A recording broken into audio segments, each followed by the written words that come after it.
ఏడుపాయల జాతరకు తరలివచ్చే భక్తుల దాహార్తిని తీర్చేందుకు కోనాపూర్ సంతోష్రావు చేసిన కృషి అభినందనీయమని నర్సాపూర్ ఎమ్మెల్యే సునీత లక్ష్మారెడ్డి అన్నారు. మహాశివరాత్రి పర్వదినాన్ని పురస్కరించుకుని కొల్చార మండలంలోని పోతంశెట్టిపల్లి చౌరస్తా టీ జంక్షన్ వద్ద సంతోష్రావు తన సొంత ఖర్చులతో ఏర్పాటు చేసిన చలివేంద్రాన్ని ఆదివారం ఆమె రిబ్బన్ కట్ చేసి ప్రారంభించారు. ఈ కార్యక్రమంలో మండల పార్టీ అధ్యక్షులు రాంపల్లి గౌరీశంకర్ గుప్తా, మండల సర్పంచుల ఫోరం అధ్యక్షులు యాపన్నగారు రవితేజరెడ్డి తదితరులతో కలిసి ఆమె భక్తులకు మంచినీరు పంపిణీ చేశారు. ఈ సందర్భంగా ఎమ్మెల్యే మాట్లాడుతూ పుణ్యక్షేత్రాలకు వచ్చే భక్తులకు ఇలాంటి సేవా కార్యక్రమాలు నిర్వహించడం గొప్ప విషయమని కొనియాడారు. ఈ కార్యక్రమంలో సర్పంచులు స్వామి, ఆంజనేయులు, మోతుకు మల్లేశం, బీఆర్ఎస్ నాయకులు ఇంద్రసేనారెడ్డి, ప్రవీణ్ కుమార్, భీమారెడ్డి, గౌరీశంకర్, సాయిని, సిద్దిరాములు తదితరులు పాల్గొన్నారు.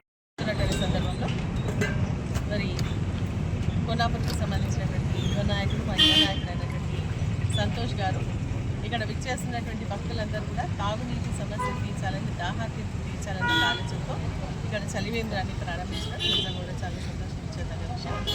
ఎక్కడెక్కడ నుంచి ఎన్నో ప్రాంతాల నుంచి వస్తున్నటువంటి వారికి ఇక్కడ బాటిల్స్కొని వాటర్ తాగి మరి అప్పటికప్పుడు అందుబాటులో ఉండే విధంగా నీళ్లు ఎవరికైనా దాహం ఉంటే నీళ్ళు అందుబాటులో ఉండే విధంగా మరి జాతర అయిపోయే వరకు కూడా ఈ యొక్క చలివేంద్రాన్ని ఏర్పాటు చేస్తున్నారు.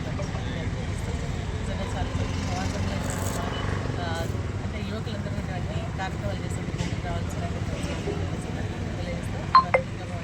ఆశీర్వాదాలు ఉండాలని, అందరూ కూడా మరి సుఖ సంతోషాలతో, ఆయుర ఆరోగ్యాలతో, అష్టైశ్వర్యాలతో ఉండాలని అమ్మవారిని ప్రార్థిస్తాను. ఈ జాతర సందర్భంగా ఎటువంటి అసౌకర్యాలు కలగకుండా, ఎవరికైనా ఏమైనా ఇబ్బందులు ఉంటే కూడా మనకు ఉండేటువంటి టీఆర్ఎస్ పార్టీకి సంబంధించిన నాయకులందరూ కూడా వాళ్ళకి అందుబాటులో ఉండి వాళ్ళకి ఎటువంటి సహాయం కావాలన్నా చేసే విధంగా ఉండాలని చెప్పేసి కూడా మా బీఆర్ఎస్ పార్టీ తరఫున మా బీఆర్ఎస్ నాయకులందరూ కూడా మరి సూచనలు ఇవ్వడం జరుగుతుంది.